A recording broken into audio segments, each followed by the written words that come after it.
천자문에 보면 묵비사염이라는 글이 있습니다. 묵자가 실이 물드는 것을 보고 탄식했다는 뜻입니다. 묵자는 인간의 행동은 욕구로부터 나오며 후천적으로 물들여지는 것이라고 말했습니다. 백지와 같은 마음이 마땅하게 물들여져야 도리에 맞는 행동을 하게 된다는 뜻입니다. 물건을 많이 소비하는 것이 고귀하다고 생각하는 것이나 전쟁으로 많은 사람을 죽이는 것을 의롭다고 생각하는 것 역시 백성과 나라가 그렇게 물들었기 때문이라는 것입니다. 사람이 태어나서 나고 자라며 문화와 풍습이 물드는 것은 어쩌면 당연한 일이겠지만 만약에 묵자가 오늘날의 우리를 바라본다면 여전히 탄식할 것이라고 생각합니다. 과소비를 삼가야 한다는 캠페인을 벌이다가 다시 경기 활성화를 위해 소비를 늘려야 한다는 반대의 목소리에 가려지는 것처럼 오늘날에도 논란의 여지가 많은 문제들이 많습니다. 서로의 생각이 맞지 않으면 옳고 그른가를 따지고 누가 잘했니 잘못했니를 겨루며 다투곤 합니다. 묵자 사상의 입장은 민중의 이익입니다. 그것은 전쟁을 반대하고 서로 사랑하고 나누자는 것이죠. 이것의 근본은 사람과 사람의 관계를 인간적인 것으로 만들어 나가자는 것입니다. 사람과 사람이 평화로운 관계를 만들어내고 나아가 서로 돕는 관계를 만들어내는 것이 묵자가 말하는 근본적 과제입니다. 묵자는 일방적인 사랑이나 희생을 설교하지 않습니다. 사람과 사람이 맺는 상호관계를 강조하고 서로가 서로에게 이익이 되는 것이 관계의 본질이라고 하죠. 오늘은 묵자의 지혜를 통해 싸우지 않고 이기는 인간관계의 기술 7가지를 듣도록 하겠습니다. 첫째, 때와 장소를 가려라. 지혜로운 사람은 때와 장소를 가릴 줄 안다. 지혜로운 이는 자신의 능력을 함부로 쓰지 않는다. 영리한 사람과 영리한 척하는 사람은 다르다.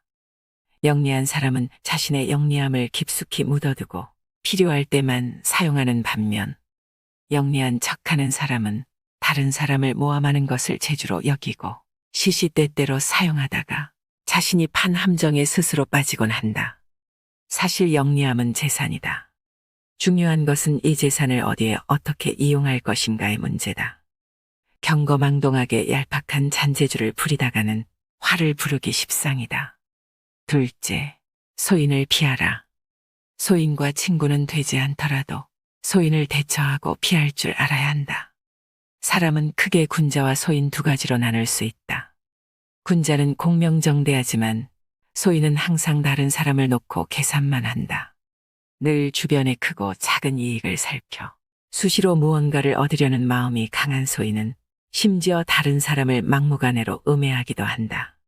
그 기세를 도무지 막을 길이 없을 정도다. 소인과 교제할 때는 신중해야 한다. 차라리 건드리기보다는 피하는 편이 낫다. 군자의 미움을 살지언정 소인의 미움은 사지 말라고 했다. 따라서 소인을 절대 얕보아서는 안 된다. 만약에 적을 만들더라도 군자보단 소인 쪽이 훨씬 위험하다. 군자와 달리 소인은 그 옹졸함으로 평생 다른 이를 괴롭히기 때문이다. 셋째, 아첨하는 일을 곁에 두지 마라. 사람들은 가정이나 사회에서 다른 사람의 노여움을 사지 않으려고 한다. 그렇기 때문에 대부분 좋은 말로 남의 기분을 맞춰주려고 하며 듣기 싫은 말을 해서 남에게 미움을 사는 것을 꺼려한다. 괜한 시비로 다른 이의 원망을 사는 건 어리석은 행동이다. 상대의 기분을 적절히 맞추는 처세는 중요하다. 다만 신의가 있는 인간관계에선 이것을 주의할 필요가 있다. 결점이 있는 것을 뻔히 알면서도 입을 다물고 듣기 좋은 말만 한다면 친구의 의무를 다하지 않는 것이다. 그것은 진정한 친구라고 할 수 없다. 오히려 당신의 결점을 지켜 세우고 칭찬하는 이가 있다면 그것은 다른 속셈이 있어서일 것이다. 평소에 진정한 마음으로 책망하고 꾸짖는 사람이 있다면 그가 바로 인생의 스승이자 진정한 친구이다. 넷째, 의미 없는 논쟁은 하지 마라. 상대방의 자존심을 짓밟는 의미 없는 논쟁은 하지 않는다. 말싸움을 하게 되면 누구나 고집부리기 마련이다. 사실 거기서 얻을 수 있는 건 아무것도 없음에도 자존심 때문에 쉽게 포기하지 못한다. 논쟁은 지면 기분 나쁘고 이기면 친구를 잃는다. 도대체 여기에 무슨 의미가 있는가? 승리를 얻었다는 쾌감은 그리 오래가지 못한다. 상대방과 논쟁을 하고 싶을 땐 논쟁은 이겨도 의미 없다는 사실과 그것이 상대의 자존심을 짓밟아 얻은 것이란 것을 기억하라. 남의 체면을 깎아 얻은 승리 때문에 상대로부터 원한을 사서 화를 당할지도 모르는 일이다. 상대방과 논쟁할 때는 두 가지 결과를 생각해 봐야 한다. 하나는 의미 없는 표면적 승리이고 또 하나는 상대방의 호감이다. 이 두 가지는 한꺼번에 얻을 수 없다. 그렇다면 우리가 진정으로 원하는 것이 무엇인지 곰곰이 생각해 봐야 한다. 다섯째, 겸허한 태도로 마음을 열어라. 양쯔강과 황하는 작은 물줄기를 마다치 않아 큰 강을 잃었다. 자만하지 말고 겸허하며 다른 사람의 작은 비평도 기꺼이 받아들이는 태도는 타인의 장점을 흡수해 정진하는 가장 빠른 길이다. 겸손은 삶에서 가장 중요한 태도다. 제 아무리 뛰어난 이도 이 세상에 비하면 보잘것없을 뿐이다. 항상 낮은 자세로 정진해야 한다. 배움을 통해 자기 잘못을 바로잡고 넓은 마음으로 부족한 것을 받아들여 자신의 장점을 더욱 향상시켜라. 사실 이것은 말은 쉬워도 실천에 옮기기는 어려운 덕목이다. 그러니 이것을 기억하고 부지런히 노력해야 한다. 여섯째, 자랑하지 마라. 비범함과 특별함을 추구하는 것은 좋은 자세다. 하지만 그것이 과의 주의를 무시하면 그 모든 의미가 퇴색된다. 혼자만 자랑하고 주위 환경을 무시하면 타인과 어울리지 못하고 혐오감을 불러일으킬 수 있다. 예부터 사람의 재능은 밖으로 드러내면 안 되고 감추라고 했다. 이 도리를 알아야 하는 일을 순조롭게 전개해 나갈 수 있다. 세상에는 소인이 많아 겸손하지 않으면 반드시 질투를 받게 된다. 적은 수라도 그 위험성을 가늠할 수 없다. 소인의 공격 대상이 되지 않게 자신을 감추고 보호할 필요가 있다. 지혜로운 이는 빛을 감추고 우둔함을 보인다. 빛을 감추고 우둔함을 드러내는 것은 자신의 지능이 낮음을 보여주는 것이 아니다. 자신을 보호하고 화를 일으키지 않으며 재능을 더 잘 발휘하기 위한 것이다. 일곱째, 비워야 타인을 담을 수 있다. 가득 차 있는 곳엔 어떤 새로운 것도 담을 수 없다. 자의식 과잉은 수많은 번뇌의 시작이다. 지나치게 내 안을 나로 가득 채우면 피곤함에 시달려 자신과 남에게 예민하게 군다. 자아가 가득 찬 사람에겐 타인이 들어올 공간이 없다. 항상 어느 정도 나를 비워두는 여유가 필요하다. 교만은 사람의 몸을 감싸는 악취처럼 조언을 건네는 친구를 쫓아버린다. 다른 사람의 의견이 나와 다르다고 잘난 척하지 말고 스스로를 돌아보아야 한다. 그래야 마음을 비우고 더 성숙해질 수 있다. 비워야지 다른 사람을 담을 수 있고 교만하면 자기 외에는 아무도 담을 수 없다.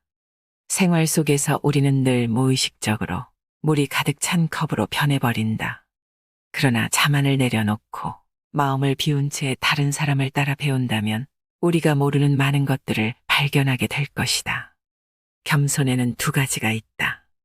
지위가 낮거나 능력이 부족할 때 겸손한 것은 대단한 일이 아니다. 사업에서 성과를 얻고 다른 사람에게 칭찬을 받을 때 겸손한 것이야말로 사람들의 존경을 받는 진정한 겸손이다. 단물이 나는 샘은 가장 먼저 퍼내어 마르게 되고 키가 큰 나무는 가장 먼저 잘리게 된다. 모든 것이 쓸모가 있으면 자기의 장점으로 인해 몸을 망치게 된다. 사람은 자기의 장점으로 인해 자신의 몸을 해치는 경우가 많다. 장점을 드러내지 말고 단점을 보완하라. 그리고 항상 겸손하라. 모든 사람이 상대방을 사랑하면 강자는 약자를 억누르지 않는다. 부자는 가난한 자를 짓밟지 않는다. 귀인은 천인을 압박하지 않는다. 똑똑한 사람은 어리석은 자를 속이지 않는다. 두드리면 소리가 울리고 두드리지 않으면 소리가 울리지 않는다. 군자는 물으면 답할 뿐이고 묻지 않으면 말하지 않는다. 말하는 데에는 세 가지 방법이 있다. 생각해서 말하는 경우와 추측해서 말하는 경우, 그리고 실행할 때 말하는 경우다.